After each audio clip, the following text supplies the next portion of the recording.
Hi everyone, this is Ashwin Jaiswal and now we are moving to our next chapter which is banking.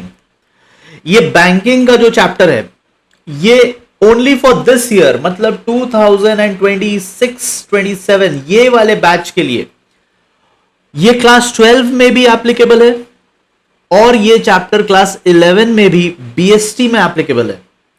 So class 12 वाले लोग इसे commerce में पढ़ रहे हैं, क्लास 11 वाले लोग इसको बीएसटी में पढ़ेंगे. This is the only year जहां पे ये क्लास 11 एंड क्लास 12 में सेम चैप्टर एप्लीकेबल है. इस चैप्टर के नोट्स को मैंने अपने ऐप के फ्री स्टडी मटेरियल सेक्शन में बैंकिंग नाम से अवेलेबल कर दिया है. जिनको भी ये नोट्स चाहिए ऐप में जाके फ्री स्टडी मटेरियल सेक्शन से इस चैप्टर के नोट्स को डाउनलोड कर लेना एंड प्रिंट करा के पढ़ना. ठीक है, सिलेबस एग्जैक्टली सेम है. The same syllabus which is for class 12, same syllabus is for class 11. Next year से ये क्लास 12 से हट जाएगा. ठीक है, you are the last batch. This is the last batch of class 12 which is studying this chapter. अगले साल से ये क्लास 12 में नहीं मिलेगा, ऑलरेडी क्लास 11 में आ गया है. ठीक है, चलिए हम लोग शुरू करते हैं इस चैप्टर को. एकदम प्रैक्टिकली इसको पढ़ेंगे और चैप्टर के एंड में कुछ क्वेश्चंस भी इसमें जो पास्ट एग्जाम के क्वेश्चंस है वो भी आपको मिलेंगे इसमें. सो वो आप अपने एंड से सॉल्व कर लीजिएगा. चलो हम लोग स्टडी करते हैं सबसे पहले पेमेंट्स करने के तरीके. And the first one is RTGS. ठीक है, first one that we are going to study is RTGS. अब देखो, एक होता है आरटीजीएस और एक होता है एनईएफटी. सेकंड होता है एनईएफटी. ठीक है, national electronic funds transfer. NEFT, दोनों में डिफरेंस क्या है वो हम लोग पहले समझते हैं. दोनों के कॉन्सेप्ट को हम लोग पहले समझते हैं. देखो, आरटीजीएस जो होता है रियल टाइम ग्रॉस सेटलमेंट.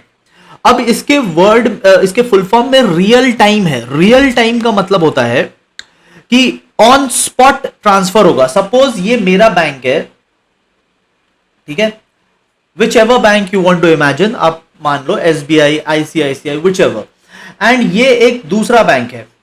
ठीक है, अब रियल टाइम का मतलब होता है कि ट्रांजैक्शन मैंने अभी किया तो अभी के अभी ट्रांसफर हो जाएगा. इसका मतलब होता है रियल टाइम ट्रांसफर, मतलब राइट नाउ ट्रांसफर हो जाएगा. ठीक है, बट राइट नाउ अगर आप ट्रांसफर कर रहे हैं तो आपको एक बड़ा अमाउंट ट्रांसफर करना पड़ेगा. मिनिमम आपको 2 लाख ट्रांसफर करना पड़ेगा. तो सपोज मैंने 3 लाख का अमाउंट ट्रांसफर किया तो 3 लाख इमीडिएटली दूसरे बैंक में ट्रांसफर हो जाएगा. 3 lakh, it has to be more than 2 lakh. ठीक है, 2 लाख मिनिमम अमाउंट है, इससे ज्यादा, ये आपका लिखा हुआ भी है नोट्स में, 2 लाख मिनिमम अमाउंट है, इससे ज्यादा आपको ट्रांसफर करना पड़ेगा तो वो इमीडिएटली रियल टाइम में ट्रांसफर हो जाएगा. ठीक है, यहां पे सब लिखा हुआ है आपके लिए, नो वेटिंग पीरियड, इसमें कोई वेटिंग पीरियड नहीं आता है. तो इसे हम कहते हैं आरटीजीएस. ये बड़े पेमेंट्स के लिए होता है. बट अगर मुझे छोटे पेमेंट्स करने, मुझे 2 लाख का पेमेंट नहीं करना है, मुझे 3 लाख का पेमेंट नहीं करना है, 5 लाख का पेमेंट नहीं करना है, मुझे भेजना है 10,000 रुपीज अपने फ्रेंड को. 10,000 रुपीज, ये रहा मेरा बैंक और ये है अदर बैंक जो मेरे फ्रेंड का है. ठीक है, मेरे फ्रेंड का अकाउंट इस बैंक में है तो मुझे अपने बैंक से उसके बैंक में पैसे भेजने हैं 10,000 ओनली. तो मैं तो अपना 10,000 जाकर के बैंक में जमा करा दूंगा और बैंक को बोलूंगा एक फॉर्म फिलअप करके कि मेरा पैसा ट्रांसफर कर दो. But bank will not transfer it immediately, क्योंकि बैंक को पैसे ट्रांसफर करने में कुछ कॉस्ट आता है, खर्चे आते हैं. तो बैंक आपके छोटे छोटे अमाउंट्स को एक एक बार नहीं भेजता रहेगा. बैंक क्या करता है, नेशनल इलेक्ट्रॉनिक फंड्स ट्रांसफर में आपके पैसे को होल्ड कर लेता है, वेटिंग पीरियड में डाल देता है. और आपके अलावा और भी तो बैंक के क्लाइंट्स है, आपके अलावा और भी बैंक के कस्टमर है, उनके भी ट्रांजैक्शंस को जमा करता है. तो कोई 50,000 जमा करेगा, कोई 60,000 जमा करेगा, कोई 70,000 जमा करेगा. ठीक है, ऐसे करते करते बहुत सारे लोग बैंक में ट्रांसफर करवाने के लिए आएंगे और बैंक सबके ट्रांजैक्शंस को जमा करता रहेगा. यहां कोई भी 2 लाख वाला नहीं आया है, क्योंकि 2 लाख से ज्यादा है तो इमीडिएट ट्रांसफर हो जाएगा आरटीजीएस में. लेकिन अगर छोटे अमाउंट वाले लोग हैं तो छोटे अमाउंट को बैंक कलेक्ट करता है और उसके बाद इन सारे ट्रांजैक्शन को एक बैच बना करके ट्रांसफर करता है. तो इन सारे ट्रांजैक्शंस को क्लब किया जाएगा, एक बैच बनाई जाएगी.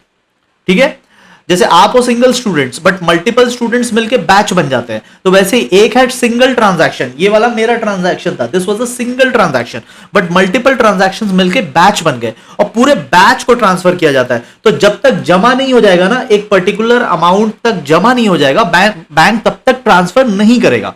Bank will wait, more transactions will come, batch will be prepared and then the transactions will be done. तो इसमें थोड़ा टाइम लगता है, बट इसमें फायदा ये है कि इसमें आप छोटे अमाउंट्स भी ट्रांसफर कर सकते हैं, ठीक है। तो ये जो ट्रांजैक्शंस होते हैं ये सेटल होते हैं in batches, everything is written in your notes, everything has been bold, ठीक है। सब कुछ जहां इंपॉर्टेंट है वो सब बोल्ड कर दिया मैंने, ठीक है। अब देखो आरटीजीएस में लिखा है विद इन 30 मिनट्स हो जाता है, बट प्रैक्टिकली जिन लोगों ने भी आरटीजीएस, आपने तो नहीं यूज किया होगा बट आपके पेरेंट्स ने यूज किया होगा, प्रैक्टिकली 30 मिनट्स नहीं लगता है। बोलने को है 30 मिनट्स बट हो जाता है, मतलब 1-2 मिनट के अंदर हो जाता है, ठीक है। अच्छा, आरटीजीएस ट्रांजैक्शन जो होते हैं वो बैचेस में होते हैं, ये मैंने आपको ऊपर भी बता दिया था, ये बैचेस में होते हैं, ठीक है। और जो सेंडर है उसे कुछ चार्जेस पे करने पड़ेंगे। तो जैसे मैं अपने दोस्त को 10,000 ट्रांसफर करना चाहता हूं तो मुझे 10,000 तो बैंक में जमा कराना पड़ेगा, प्लस मुझे कुछ बैंक को चार्ज देना पड़ेगा, क्योंकि बैंक को खर्चा आता है ट्रांसफर करने में, बैंक को खर्चा आता है, तो बैंक मुझसे let's say 100 rupees extra charge करेगी। ये मैं बैंक को चार्जेस दूंगा टू ट्रांसफर माई मनी, ठीक है। दोनों ट्रांजैक्शन जो होते हैं, आरटीजीएस ऊपर वाला, एनईएफटी नीचे वाला, दोनों इररिवोकेबल होते हैं। इररिवोकेबल मतलब रिटर्न नहीं होगा, ठीक है, फुल एंड फाइनल। ये क्या होता है, ये फुल एंड फाइनल होता है, इसको आप फिर रिवर्स नहीं कर सकते। You cannot reverse this transaction. I hope this is clear, ठीक है।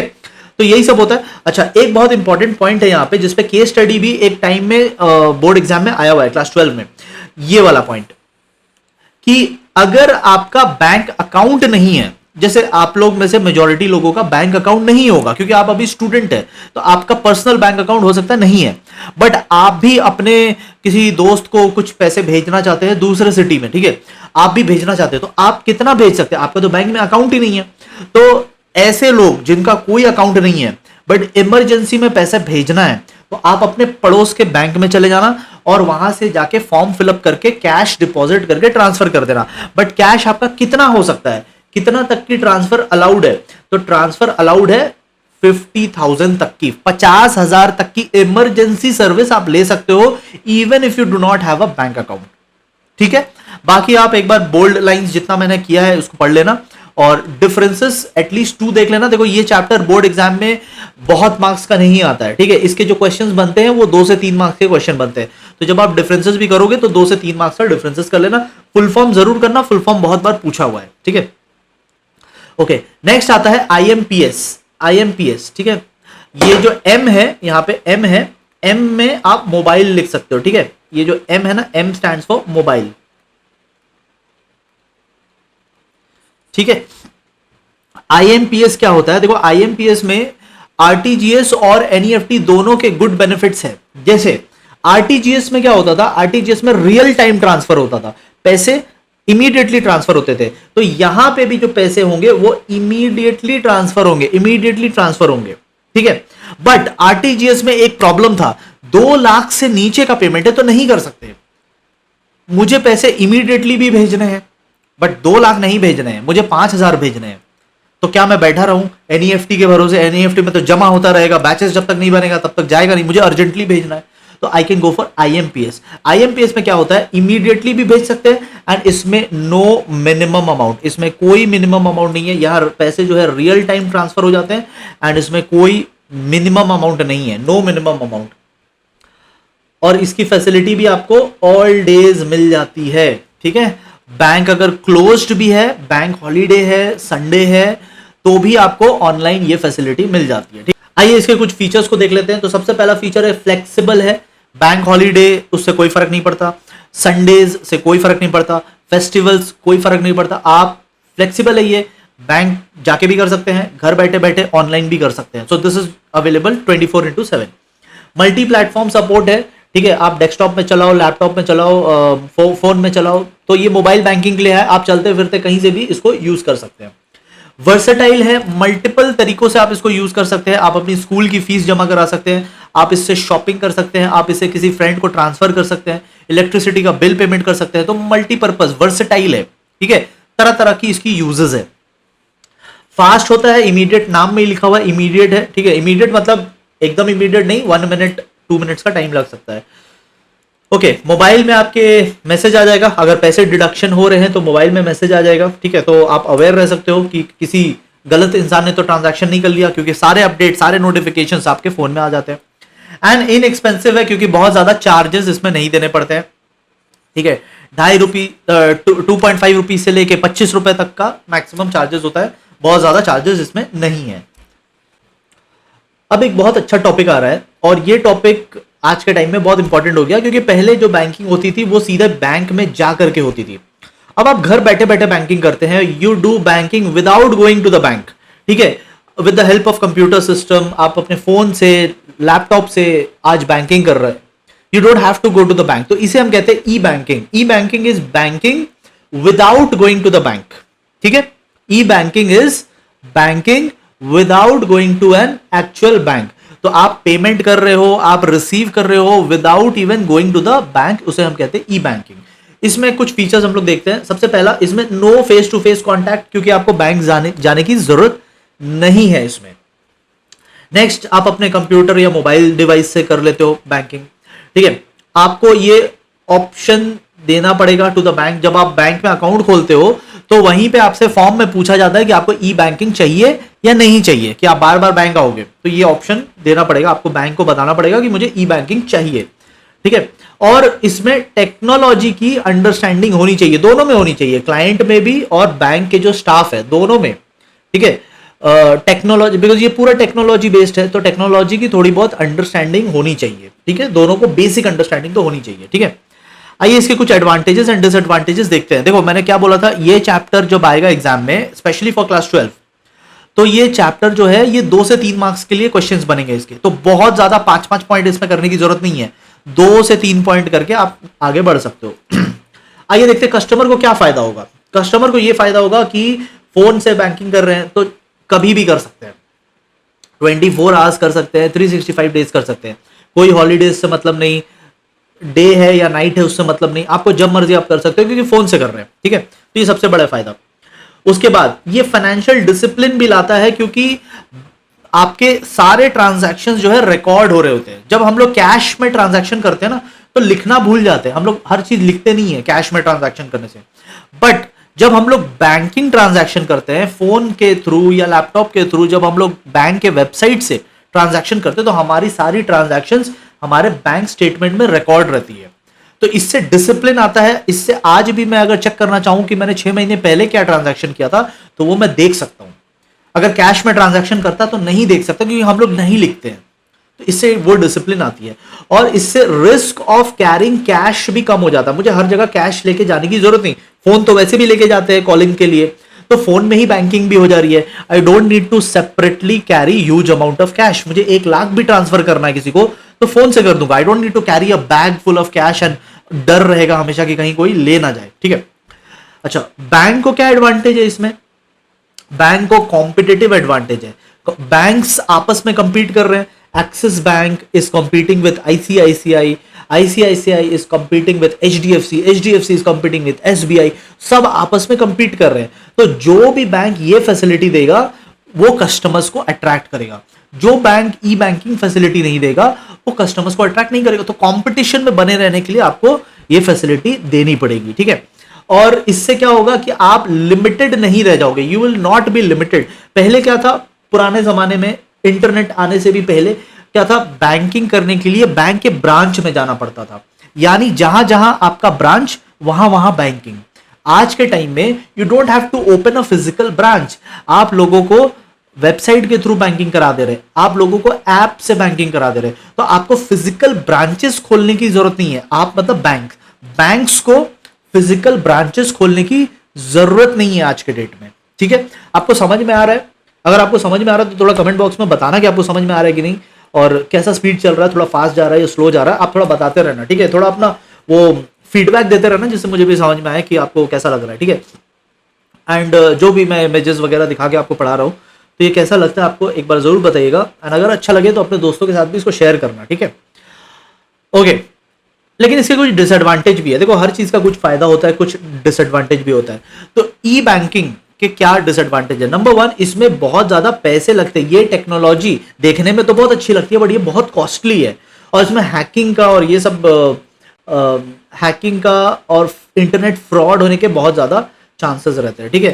तो वो भी लिखा होगा। यस, वायरस की भी प्रॉब्लम रहती है, ठीक है, वायरस की भी प्रॉब्लम रहती है इसमें, क्योंकि ये डिजिटल सिस्टम है, वायरस आने से पूरा का पूरा सिस्टम हैंग हो सकता है। तो इन सब टाइप की प्रॉब्लम्स डिजिटली जो रहती है वही प्रॉब्लम्स के बारे में यहाँ पे लिखा है। 2 से 3 पॉइंट करके आप आगे बढ़िएगा, ठीक है। अब हम लोग देखेंगे कि e banking was banking without going to the bank. E banking was banking without going to the bank. तो बिना बैंक जाए हम लोग कैसे कैसे बैंकिंग कर सकते हैं, तो ये different types of E banking है। तो बिना बैंक जाए हम लोग क्या क्या कर सकते हैं, हम लोग इलेक्ट्रॉनिकली फंड ट्रांसफर कर सकते हैं। बिना बैंक जाए फंड ट्रांसफर इलेक्ट्रॉनिकली कर लेंगे। कैसे कर लेंगे, देखो, एक होता है डायरेक्ट क्रेडिट। डायरेक्ट क्रेडिट मतलब पैसे रिसीव होंगे। आप लोग अकाउंट्स में पढ़ते हो ना, क्रेडिट साइड में क्या दिखाते हो, क्रेडिट साइड में इनकम दिखाते हैं। अकाउंट्स में पीएल अकाउंट बनाए होगे ना, तो क्रेडिट साइड में क्या दिखाते हैं, इनकम। तो डायरेक्ट जो हमारी इनकम है, ठीक है, मैंने कहीं पे इन्वेस्टमेंट कर रखा है, मुझे वहां से डिविडेंड आ रही है, ठीक है, कहीं लिखा है क्या डिविडेंड के बारे में, ये डिविडेंड। तो मैंने कुछ शेयर्स खरीद रखे थे, मुझे उसका डिविडेंड आ गया। मैंने किसी अपने घर को भाड़े में लगा रखा था, वहां से मुझे रेंट आ गया, ठीक है, there can be rental income, ठीक है। मुझे कमीशन आ सकता है, कहीं से रॉयल्टी आ सकती है, तो मुझे डिफरेंट डिफरेंट टाइप के इनकम आ सकते हैं। इनको बोलते हैं डायरेक्ट क्रेडिट। मुझे जाना नहीं पड़ा, मुझे बैंक में नहीं जाना पड़ा, किसी ने बैंक में जमा नहीं कराया, ये सब इलेक्ट्रॉनिकली मेरे अकाउंट में आ गया, ठीक है। कस्टमर ने डायरेक्टली मेरे अकाउंट में पेमेंट कर दिया। जो मेरे घर पे रेंट पे रह रहा था उसने इलेक्ट्रॉनिकली मेरे अकाउंट में ट्रांसफर कर दिया, तो ये डायरेक्ट क्रेडिट आ गया, ठीक है। दूसरा होता है डायरेक्ट डेबिट। डेबिट साइड में क्या दिखाते हैं हम लोग, एक्सपेंसेस को दिखाते हैं। तो डेबिट साइड में we show expenses, these are called direct debit. तो मैं कुछ खर्चे डायरेक्टली इलेक्ट्रॉनिकली कर लूंगा, ठीक है। जैसे कि मुझे इंश्योरेंस का प्रीमियम भरना है, तो वो प्रीमियम मैं डायरेक्टली पे कर दूंगा। स्कूल की फीस भरनी है वो पे कर दूंगा। लोन का पैसा वापस करना है वो कर दूंगा। Electricity bill, water bill, this bill, that bill, सब मैं डायरेक्टली पे कर दूंगा without going to the bank. कोई बैंक में जाके फॉर्म नहीं भरा मैंने, इलेक्ट्रॉनिकली डिजिटली कर लिया, ठीक है। तो ये पहला तरीका होता है ई बिजनेस का, सॉरी ई बैंकिंग का। इसको कहते हैं इलेक्ट्रॉनिक फंड ट्रांसफर, ठीक है। ओके, नेक्स्ट आता है जो आप में से भी बहुत लोगों ने यूज किया होगा, वो है एटीएम। फुल फॉर्म इसका याद रखना, ठीक है। एटीएम बहुत सिंपल है, इसमें बहुत ज्यादा पढ़ने की जरूरत नहीं है। आपको एक एटीएम कार्ड दिया जाएगा, ये कार्ड आप जाके एटीएम में इंसर्ट करोगे, आप अपना 4 डिजिट का पिन नंबर डालोगे और पैसे विड्रॉ कर लोगे। बहुत सारे एटीएम में आप पैसे डिपॉजिट भी कर सकते हो। तो एटीएम का बेसिकली यही काम है, पैसे विड्रॉ करना या पैसे डिपॉजिट करना। पहले ये सब बैंक जाके करना पड़ता था, अभी बिना बैंक गए आप नजदीकी एटीएम से, हो सकता है एटीएम आपके बिल्डिंग के ही नीचे होगा, तो वहां से आप ट्रांजैक्शन कर सकते हो। You can deposit, you can withdraw, ठीक है। डिपॉजिट वाले भी एटीएम्स होते हैं। नेक्स्ट, ये बहुत इंपॉर्टेंट है और बहुत बार एग्जाम में आया है, plastic money, debit cards, credit cards, ठीक है। मैं आपको समझा देता हूं, बाकी सब बोल्ड किया हुआ है यहाँ पे, आप पढ़ लेना, ठीक है। मैं आपको समझा देता हूं दोनों में मेन डिफरेंस क्या है। देखो, डेबिट कार्ड में सपोज आपके अकाउंट में बैलेंस है 1 लाख का, आपके अकाउंट में बैलेंस है 1 लाख का, ठीक है। तो आप कितना एक्सपेंडिचर कर सकते हो, कितने खर्चे कर सकते हो, आप 1 लाख तक का खर्चा कर सकते हो। डेबिट कार्ड में जितना आपका अकाउंट में बैलेंस, उतना आप एक्सपेंडिचर कर सकते हो, ठीक है। बट क्रेडिट कार्ड में क्या होता है कि आपके अकाउंट में बैलेंस नहीं है, but you can use credit card and do the expenditure. आप एक्सपेंडिचर कर सकते हो, लेट्स से 50,000। ये बैंक जो आपको क्रेडिट कार्ड देती है ना, वो बता देती है कि आप कितना खर्चा कर सकते हैं। सो सपोज आपका क्रेडिट कार्ड का लिमिट है 50,000, तो आप 50,000 तक का खर्चा कर सकते हैं, इवन दो आपके अकाउंट में पैसे ही नहीं है। This is the benefit of credit card. तो क्रेडिट कार्ड ना इमरजेंसी के टाइम में यूज आ सकता है, ठीक है। आपके अकाउंट में हो सकता है पैसे नहीं है, लेकिन आप क्रेडिट कार्ड का यूज करके एक्सपेंडिचर कर सकते हैं जितना बैंक ने आपको लिमिट दिया। बैंक सबको अलग अलग लिमिट देता है, depending on your salary, depending on your income, ठीक है। किसी को 1 लाख का भी लिमिट मिल सकता है, किसी को 50,000 का भी लिमिट मिल सकता है, किसी को 10,000 का भी लिमिट मिल सकता है, किसी को 5 लाख का भी लिमिट मिल सकता है। तो सबको अलग अलग लिमिट मिलते हैं, ठीक है। क्रेडिट कार्ड सबको नहीं मिलता है, बैंक्स उन्हीं को देगी जो ट्रस्ट वर्दी लगे, ठीक है।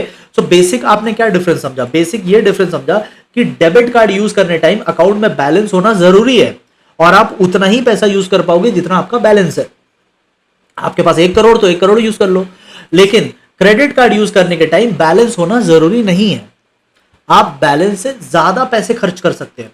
हाँ, बट ये 50,000 फिर कहां से आया? ये 50,000 किसने दिया? ये 50,000 बैंक ने आपको दिया, अपने जेब से दिया, बैंक ने दिया। तो ये बैंक को आप रिटर्न करोगे इंटरेस्ट के साथ। तो बैंक का ये फायदा है कि बैंक आपको पैसे इमरजेंसी के लिए दे देती है, बट वापस लेने टाइम बैंक इंटरेस्ट के साथ पैसे वापस लेती है, और यही बैंक की अर्निंग होती है। ठीक है, तो ये एक टाइप का ओवरड्राफ्ट अकाउंट है। ओवरड्राफ्ट आपने अकाउंट्स में पढ़ा होगा पिछले साल क्लास 11 में, और जो लोग अभी क्लास 11 में है तो आप अकाउंट्स में पढ़ोगे ओवरड्राफ्ट। ठीक है, कैश बुक वगैरह में आपने पढ़ा होगा ओवरड्राफ्ट। तो ओवरड्राफ्ट मतलब जितने पैसे हैं उससे ज्यादा ओवरड्राफ्ट कर लिया, उससे ज्यादा यूज कर लिया। ठीक है, अब बाकी जितने बोल्ड पॉइंट्स है उसको आप एक बार देख लेना। ठीक है, और 2-3 पॉइंट, बिकॉज 2-3 मार्क्स का ही इस चैप्टर से क्वेश्चन आता है। डिफरेंसेस से भी कर सकते हो, आपको समझ में आ जाएगा। ठीक है, बट ये इंपॉर्टेंट टॉपिक है। एटीएम का फुल फॉर्म याद रखना। देखो फुल फॉर्म जितना है इस चैप्टर में, आरटीजीएस, एनईएफटी, आईएमपीएस, एटीएम, अभी तक हमने 4 देखा, एक और आएगा आगे, यूपीआई। ठीक है, तो ये सब आप प्लीज फुल फॉर्म थोड़ा देखते चलिएगा। ठीक है, credit card, debit card concept मैंने समझा दिया, एक बार यहां से पढ़ लेना। और डेबिट कार्ड, हाँ, डेबिट कार्ड को ही हम लोग यूज करते हैं एटीएम के लिए। जितना अकाउंट में बैलेंस है उतना आप निकाल सकते हो पैसे। ठीक है, ओके। अब थोड़े छोटे छोटे टॉपिक्स है, जैसे कि एसएमएस अलर्ट। जब आप बैंकिंग करते हो तो आपके फोन में एसएमएस आ जाता है कि बैंकिंग हुआ, चाहे आपने पैसे डिपॉजिट किए हैं, चाहे आपने पैसे विड्रॉ किए हैं, चाहे आपने कहीं पे पेमेंट किया है, चाहे किसी ने आपके अकाउंट में पैसे भेजे हैं, सारे ट्रांजैक्शंस के नोटिफिकेशंस आपके एसएमएस के थ्रू आ जाते हैं। ठीक है, तो इससे क्या होता है, अगर हमारे बैंक में कोई फ्रॉड चल रहा है, कोई अनवांटेड डिडक्शंस हुआ है, तो उसके बारे में हमें पता चल जाता है। ठीक है, तो हम इमीडिएटली बैंक को जाकर रिपोर्ट कर सकते हैं और किसी बहुत बड़े फ्रॉड से बच सकते हैं। ठीक है, कोर बैंकिंग सोल्यूशन ऐसे हमारे सिलेबस में नहीं है, आप एक बार रीड करके देख सकते हो। ठीक है, कोर बैंकिंग सोल्यूशन को एक बार रीड करके देख सकते हो।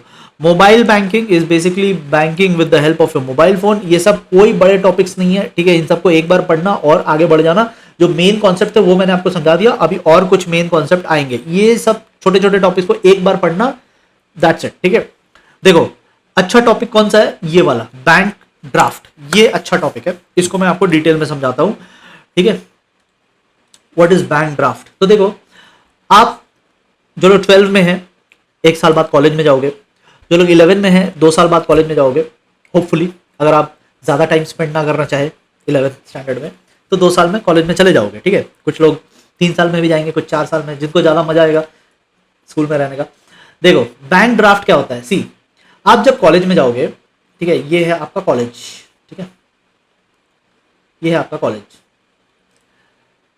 ठीक है, और ये हो आप, ठीक है, कॉलेज में जा रहे हो, तो कॉलेज वाले बोलते हैं कि आपको पूरे साल का फीस जमा करना पड़ेगा। ठीक है, जैसे आप कॉलेज में जाते हो वो बोलते हैं पूरे साल का फीस जमा करना पड़ेगा। आप पूछते हो कितना फीस है, वो बोलते हो 1 लाख रुपए आपको जमा करने पड़ेंगे। तो आप बोलते हो ठीक है 1 लाख रुपए रख लो, तो वो बोलते हैं नहीं कैश नहीं लेंगे। कैश क्यों नहीं लेंगे, क्योंकि एडमिशंस के टाइम में इतने सारे बच्चे आते हैं, सब अगर 1 लाख रुपए कैश लेकर आए, किसके फेक नोट रहेंगे, किसके फटे हुए नोट रहेंगे, किसके पुराने नोट रहेंगे, किसके गीले नोट रहेंगे, टाइम नहीं रहता उतना चेक करने का।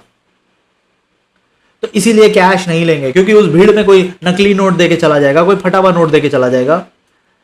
ठीक है, कोई 1 लाख की जगह 99,000 देके चला जाएगा, तो बहुत तरीके की प्रॉब्लम हो सकती है। कैश नहीं लेंगे, हम लोग लेंगे bank overdraft, sorry bank draft, हम लोग लेंगे बैंक ड्राफ्ट। इसको डिमांड ड्राफ्ट भी बोलते हैं, यहां लिखा हुआ भी है। ठीक है, सब कुछ लिखा हुआ है। ठीक है, एवरीथिंग इज रिटन। इसको डिमांड ड्राफ्ट भी बोलते हैं, बैंक ड्राफ्ट भी बोलते हैं। तो बैंक ड्राफ्ट क्या होता है, बैंक ड्राफ्ट एक इंस्ट्रूमेंट होता है। आपको फिर ना बैंक जाना पड़ेगा, इसके लिए आपको बैंक आना पड़ेगा, और बैंक आपको एक चिट्ठी देगी, इसी चिट्ठी को हम लोग बोलते हैं डिमांड ड्राफ्ट। बैंक ड्राफ्ट या फिर डिमांड ड्राफ्ट भी बोल सकते हैं, 2 नाम है इसके। तो बीडी आपको मिल जाएगा बैंक से। ठीक है, तो कितने का बीडी मिलेगा, ये 1 लाख रुपए जो आपकी कॉलेज फीस है उसकी 1 लाख रुपए की आपको एक बैंक ड्राफ्ट दे देगा। इसके लिए आपको कुछ एडिशनल चार्जेस पे करने पड़ेंगे बैंक को। बैंक का इसमें क्या फायदा, बैंक का इसमें 200 रुपए का फायदा हुआ कि बैंक ने आपको ये बना के दिया। ठीक है। और ये जो चिट्ठी है ये जाकर के आप कॉलेज में जमा करा दोगे, कॉलेज वाला ये रख लेगा, ठीक है। अब जब कॉलेज की एडमिशन प्रोसेस पूरी हो जाएगी, इसमें 1 महीने का टाइम लग जाता है, कभी कभी 2 महीने का टाइम लग जाता है, तो जब पूरे एडमिशन के प्रोसेस कंप्लीट हो जाएंगे तब, अभी ये बैंक ड्राफ्ट कहां चला गया, कॉलेज में आपने जमा कर दिया, बाद में आफ्टर 2 मंथ्स ये कॉलेज वाले इस बैंक में आएंगे और ये चिट्ठी दिखा करके 1 लाख रुपए अपने अकाउंट में ट्रांसफर कर लेंगे बैंक के थ्रू। आराम से बाद में काम हो जाएगा, वो एडमिशन का रश खत्म हो जाए, आराम से बाद में आके ये चिट्ठी दिखा करके वो लोग बैंक से पैसा निकाल लेंगे, ठीक है। आपके अकाउंट से अभी डिडक्शन हो जाएगा, बैंक के अकाउंट में 2 मंथ्स के बाद एडिशन हो जाएगा, क्योंकि बैंक कॉलेज के अकाउंट में, कॉलेज वाले 2 महीने बाद आएंगे, तो 2 महीने के बाद उनके अकाउंट में एडिशन हो जाएगा। आपके अकाउंट से इमीडिएट डिडक्शन, आज ही डिडक्शन हो जाएगा 1 लाख का, और 2 महीने बाद कॉलेज के अकाउंट में ऐड हो जाएगा, ठीक है। तो इससे जो एडमिशन का रश है वो निपट गया। तो बैंक ड्राफ्ट एक सेफ इंस्ट्रूमेंट है, पेमेंट करने के लिए काम आता है, और जहां बहुत ज्यादा रश होता है तो रश के टाइम में कैश नहीं लेना एडवाइजेबल है, क्योंकि फेक करेंसी आ सकती है, नकली नोट, फटे हुए नोट आ सकते हैं, कम पैसे आ सकते हैं। 1 लाख की जगह किसी ने 500 रुपए कम ही दे दिए, कौन उतना गिनने जाएगा, ठीक है। हर कोई 500 में पेमेंट नहीं करेगा, कोई 100 का नोट दे देगा, तो बहुत प्रॉब्लम है, इसीलिए कैश नहीं लेते, बैंक ड्राफ्ट लेते हैं, आराम से बाद में जाके पैसे ट्रांसफर करवा लिए जाएंगे, ठीक है। इसमें आपको 1 लाख रुपए देना पड़ेगा, प्लस कुछ चार्जेस देना पड़ेगा, जैसे यहाँ लिखा है कमीशन देना पड़ेगा आपको बैंक में, ठीक है। तो this is the concept of bank draft. एक बार इसको पढ़ लेना, सब कुछ यहाँ पे जो मैंने समझाया वो यहाँ पे लिखा हुआ है, ठीक है। ये नोट्स आपको मेरे ऐप के फ्री स्टडी मटेरियल सेक्शन से मिल जाएंगे, ठीक है। ओके, अब कुछ टॉपिक्स है जो न्यूली ऐड हुए हैं, ये पहले नहीं थे सिलेबस में, 1-2 साल पहले ये टॉपिक्स ऐड हुए हैं, तो अब हम लोग इनको देखने जा रहे हैं, इसके बाद हमारा चैप्टर एंड होगा।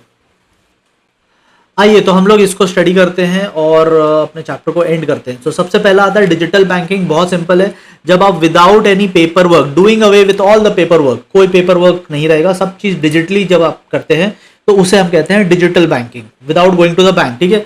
और without going to the bank है तो आप 24/7 इसको कर सकते हो, ठीक है, without having to go to the bank branch, ठीक है। आपको बैंक के ब्रांचेस में जाने की कोई जरूरत नहीं है, इसे हम कहते हैं डिजिटल बैंकिंग। सिलेबस में बोला है मीनिंग ओनली, तो 1-2 पॉइंट करके आप मीनिंग बना लेना। Digital banking is without going to the bank when you do the banking transaction, doing away with all the paper works. आपको कोई पेपर, फिजिकल पेपर की जरूरत नहीं है, सब काम डिजिटली हो रहा है, चाहे आप पैसे रिसीव कर रहे हो चाहे ट्रांसफर कर रहे हो, दैट्स कॉल्ड डिजिटल बैंकिंग, ठीक है। अच्छा, फिर नेक्स्ट आता है UPI. Just for your information में बता दो, यूपीआई आपको सिर्फ मीनिंग करना है, मीनिंग के साथ साथ आप फुल फॉर्म भी कर लेना, ठीक है, फुल फॉर्म भी कर लेना, एंड मीनिंग ओनली, ठीक है। ये सब आप पढ़ना चाहो तो पढ़ सकते हो, वरना कोई जरूरत नहीं है, मीनिंग ओनली सिलेबस में बोला हुआ है, ठीक है। देखो ये क्या है, अगेन रियल टाइम पेमेंट होता है, यूपीआई में रियल टाइम पेमेंट होता है, ये एक पेमेंट करने का सिस्टम है। देखो पेमेंट करने के, जब आप टेक्नोलॉजी को स्टडी करोगे ना, बैंकिंग टेक्नोलॉजी कि पेमेंट कैसे होता है, हमें देखने में तो बहुत अच्छा लगता है कि हम सेंड दबाते हैं और किसी को चला जाता है पैसा, देखने में बहुत अच्छा लगता है, you press the send button and it immediately goes to somebody, but इसके पीछे कोई ना कोई टेक्नोलॉजी तो है, कोई ना कोई सिस्टम तो है। तो क्या होता है कि बैंकिंग करने के बहुत सारे वर्ल्ड वाइड सिस्टम्स है, ट्रांसफर करने के बहुत सारे सिस्टम्स है, one of the system is UPI. तो इंडिया में मैक्सिमम लोग यही वाला सिस्टम यूज करते हैं, ये आरबीआई ने बनाया है, ठीक है। आप देखोगे डेवलप्ड बाय एनपीसीआई, एनपीसीआई किसके अंडर में आती है, आरबीआई के अंडर में आती है, आरबीआई की सब्सिडरी कंपनी है, एक होता है आरबीआई और आरबीआई के अंडर में ये सब्सिडरी है। तो बेसिकली आरबीआई के ही एक बॉडी ने इसको डेवलप किया है, एनपीसीआई ने, ठीक है। अच्छा, और इसको रेगुलेट आरबीआई के रूल्स के अकॉर्डिंग होती है। आप इसमें कैसे ट्रांजैक्शन कर सकते हैं, कितने टाइप के ट्रांजैक्शन कर सकते हैं, तो आप 2 टाइप के ट्रांजैक्शन कर सकते हैं। एक तो आप पीयर टू पीयर ट्रांजैक्शन कर सकते हैं। पीयर टू पीयर मतलब दोनों जब सेम लेवल के हो, जैसे कि मैं भी कस्टमर आप भी कस्टमर, मैं आपको ट्रांसफर कर सकता हूं पैसे, this is called peer to peer transfer. एक होता है पर्सन टू मर्चेंट ट्रांसफर, मतलब मैं कस्टमर हूं और मर्चेंट जो है वो सेलर है, तो मैंने एज अ कस्टमर सेलर को पेमेंट किया यूपीआई के थ्रू, तो मैं सेम लेवल में भी ट्रांजैक्शन कर सकता हूं, मैं सेलर लेवल में भी ट्रांजैक्शन कर सकता हूं। तो ये 2 टाइप के ट्रांजैक्शंस यूपीआई में होते हैं। यूपीआई फुल फॉर्म याद रखिएगा, यूपीआई एक सिस्टम है, बहुत सारे सिस्टम्स है, उसमें से एक है यूपीआई ट्रांसफर करने का। इसको डेवलप आरबीआई की सब्सिडरी एनपीसीआई ने किया है, और इसके जो रूल्स एंड रेगुलेशन है वो आरबीआई ही रेगुलेट करता है। यूपीआई को रेगुलेट आरबीआई, बिकॉज एनपीसीआई भी आरबीआई के अंडर में ही आता है। ठीक है, तो इतना आप पढ़ के रखना। बेनिफिट्स वगैरह जिसको एक्स्ट्रा नॉलेज चाहिए वो पढ़ सकता है, मीनिंग ओनली बोला हुआ है। ठीक है, नेक्स्ट आते हैं e wallets. E wallets UPI आने के बाद कम यूज होता है, बट तब भी यूज हो सकता है। ठीक है, ये वैसा हो गया जैसे गूगल पे हो गया। तो these are all prepaid accounts, मतलब आप पहले से पैसे जमा करा दो। ठीक है, यूपीआई आने से पहले ऐसा होता था, पेटीएम वगैरह में यूपीआई आने से पहले, यूपीआई बहुत लेट से आया है, 2016-17 में आई थिंक आया है, बट उससे पहले की बात कर रहा हूं। पेटीएम होता था, तो पेटीएम में आपको पहले से पैसे जमा करने पड़ते थे, अपने बैंक से लिंक कर लो पेटीएम को और बैंक से पैसे ट्रांसफर कर दो पेटीएम में। ठीक है, सपोज 10,000 पेटीएम में ट्रांसफर कर लिए, उसके बाद आप शॉपिंग करने गए, आपको जहां जहां खर्चा आया पेटीएम के थ्रू ट्रांसफर कर लिए। तो वॉलेट क्या होता है? वॉलेट होता है जो हम अपने जेब में रखते हैं, और ये है ई वॉलेट। तो वॉलेट में क्या रहता है? पैसे रहते हैं। ई वॉलेट में क्या रहेगा? पैसे ही रहेंगे, बट ये ई वॉलेट है, मतलब डिजिटल वॉलेट है। तो जैसे बैंक से पैसे निकाल के हम अपने वॉलेट में रखते थे, वैसे ही बैंक से पैसे निकाल के हम अपने ई वॉलेट में रखेंगे, और जहां भी ट्रांजैक्शन करनी होगी ई वॉलेट से करेंगे। तो पहले से पैसा उसमें जमा कर लो, 10,000 रुपए जमा कर लो, 10,000 तक के खर्चा कर लो। जब पैसे खत्म हो जाता है आप बोल देना ई वॉलेट में, जैसे वॉलेट में पैसा खत्म हो जाता है वैसे ई वॉलेट में पैसा खत्म हो जाएगा, तो आप ट्रांजैक्शन फिर नहीं कर पाओगे। ठीक है, तो बेसिकली अब इसका उतना यूज नहीं होता है, क्योंकि अब यूपीआई लोग यूज करते हैं। ठीक है, अब उतना यूज नहीं होता, बट यूपीआई आने से पहले ये बहुत यूज होता था। ठीक है, इसके दो कंपोनेंट्स होते हैं, एक सॉफ्टवेयर कंपोनेंट, एक इंफॉर्मेशन कंपोनेंट। हालांकि इसमें भी बस मीनिंग ओनली पढ़ना है। ठीक है, सॉफ्टवेयर कंपोनेंट क्या करेगा? ये आपके पर्सनल इंफॉर्मेशंस को स्टोर करेगा। ठीक है, और इंफॉर्मेशन कंपोनेंट जो होता है ये आपके बाकी डिटेल्स, बाकी जो आपकी इंफॉर्मेशन है उसको स्टोर करता है। ठीक है, this is about e wallet. Class 12 का सिलेबस यहीं पे कंप्लीट हुआ। क्लास 11 में एक टॉपिक एक्स्ट्रा है, डिजिटल रुपी। डिजिटल रुपी, ठीक है, ये एक टॉपिक आपका एक्स्ट्रा है, डिजिटल रुपी। तो जैसे अपने देश में आरबीआई पैसे प्रिंट करती है, वैसे फिजिकल पैसे, कैश जो प्रिंट होता है अपने देश में वो आरबीआई बनाती है। तो आरबीआई ने डिजिटल कैश भी बनाया है। ठीक है, डिजिटल कैश भी बनाया है। इसको आप वैसे ही यूज कर सकते हो जैसे आप फिजिकल कैश को यूज करते हो, पेमेंट के लिए यूज कर सकते हैं, किसी भी टाइप के पेमेंट के लिए यूज कर सकते हैं। यहां आप देखोगे थर्ड लाइन में वही लिखा है, peer to peer transaction. Third line में ऊपर से अगर आप थर्ड लाइन में देखोगे तो थर्ड लाइन में लिखा है पीयर टू पीयर ट्रांजैक्शन, मतलब कस्टमर टू कस्टमर ट्रांजैक्शन, या फिर पर्सन टू मर्चेंट ट्रांजैक्शन भी इसमें कर सकते हो। 24/7 जैसे कैश यूज करते थे ना वैसे ही इसको यूज कर सकते हो। ठीक है, ये बस एक डिजिटल फॉर्म ऑफ कैश है। अगर आप इसका फोर्थ पॉइंट पढ़ोगे, फीचर्स में फोर्थ पॉइंट पढ़ोगे, features, it is interchangeable with physical cash. मतलब आपके पास डिजिटल कैश जमा हो गए तो आप इसको एक्सचेंज करा सकते हो फिजिकल कैश के साथ भी। ठीक है, इन द रेशियो 1:1। मतलब आपके पास सपोज 500 रुपीज डिजिटल रुपी है, डिजिटल रुपी 500, तो आप इसको जाकर के बैंक्स में एक्सचेंज करा सकते हो और आपको फिजिकल 500 के नोट मिल जाएंगे। ठीक है, so this is just RBI's version of digital currency. Physical के जगह डिजिटल बना दिया। ये भी ओरिजिनल है, इसको आप यूज कर सकते हो। ठीक है, और तो सर एक बात बताओ, डिजिटल ट्रांजैक्शन तो पहले भी करते थे, तो उसमें और इसमें क्या फर्क है? मैंने अपने दोस्त को 10,000 रुपए कैश ट्रांसफर किए, अभी तक जो हम लोग इतना पढ़े, आरटीजीएस हुआ, एनईएफटी हुआ, आईएमपीएस हुआ, इतना जो हम लोग ट्रांजैक्शन कर रहे थे, तो वो भी तो डिजिटल ही था। तो इसमें ऐसा अलग क्या है? देखो, इसमें अलग क्या है वो मैं बताता हूं। वो ट्रांजैक्शन जो आप करते थे ना, मेरे बैंक से मैंने 1,000 रुपए आपको ट्रांसफर किया, ठीक है, तो वो बैंक टू बैंक ट्रांजैक्शन हुआ। ठीक है, मेरे बैंक से आपके बैंक में ट्रांसफर हुआ, but that was bank to bank transfer.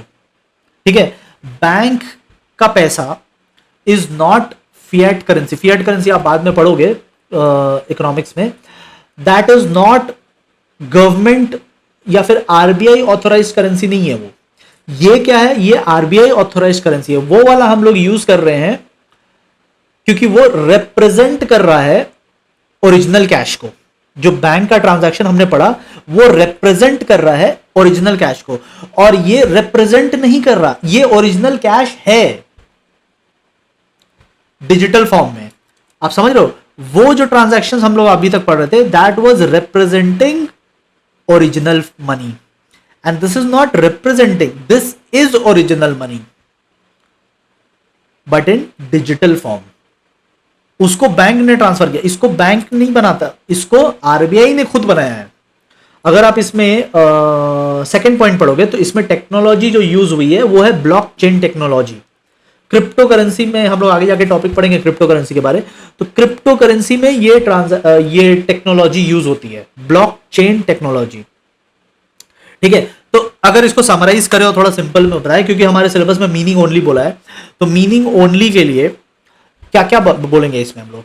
बस फर्स्ट पैराग्राफ ही इंपॉर्टेंट है, और एक पॉइंट नंबर 4 आप बोल सकते हो, ये डिजिटल करेंसी है जस्ट लाइक फिजिकल करेंसी। उसको भी आरबीआई इशू करता है, इसको भी आरबीआई ने ही बनाया है। ठीक है, आप सेकंड लाइन में देखोगे, सेकंड लाइन में लिखा है issued by RBI, launched in 2022 and 23। 2022 में इसको इशू किया था, आरबीआई ने इशू किया था। ये ओरिजिनल मनी को रिप्रेजेंट नहीं करता, ये ओरिजिनल मनी है इन डिजिटल फॉर्म। इसको आप पीयर टू पीयर ट्रांजैक्शन में भी यूज कर सकते हैं, इसको आप पर्सन टू मर्चेंट ट्रांजैक्शन में भी यूज कर सकते हैं। और अगर आपको ये नहीं चाहिए तो जाके आप बैंक में इसको चेंज भी करा सकते, एक्सचेंज भी करा सकते हैं 1:1 के रेशियो में। मतलब 500 दोगे डिजिटल तो 500 का फिजिकल नोट मिलेगा। That's it. ठीक है, ये हमारा चैप्टर यहां पे एंड होता है। ठीक है, आपको चैप्टर समझ में आया कि नहीं, और ये वीडियो कैसा लगा आप कमेंट बॉक्स में जरूर बताना, वीडियो को लाइक कर देना and do share it with your friends. हम लोग मिलेंगे very soon with the next chapter.